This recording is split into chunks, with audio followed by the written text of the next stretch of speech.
eating our lip balm. We have all of the new Glow Recipe lip balms to try. Could not be more excited. All of these lip balms are inspired by bingsu, which is a Korean dessert. I'll wipe the lip balm. First one is ice bingsu. Okay, this one's giving very much clear. Actually does have like a little baby pink tint to it. Whoa, this smells good. I'm very picky with my lip balm. I don't like them to be too thick or too thin.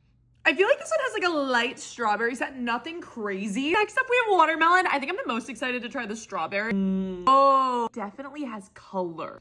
I feel like that's like the classic Glow Recipe scent. It's not sticky. I ate it a little bit. It's like the perfect tint. I feel like it is giving glass shine. I would wear this one every day. Next up, we have blackberry bingsu. Oh my God. I don't even know what this is gonna taste like.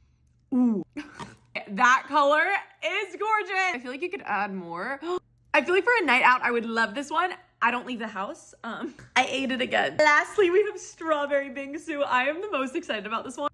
That smells divine. I knew this one would be my favorite color. I'm so excited for this one. Ooh, this one's going in my purse for sure. Let me know what I should try next and which one you would try. I love you, bestie boo.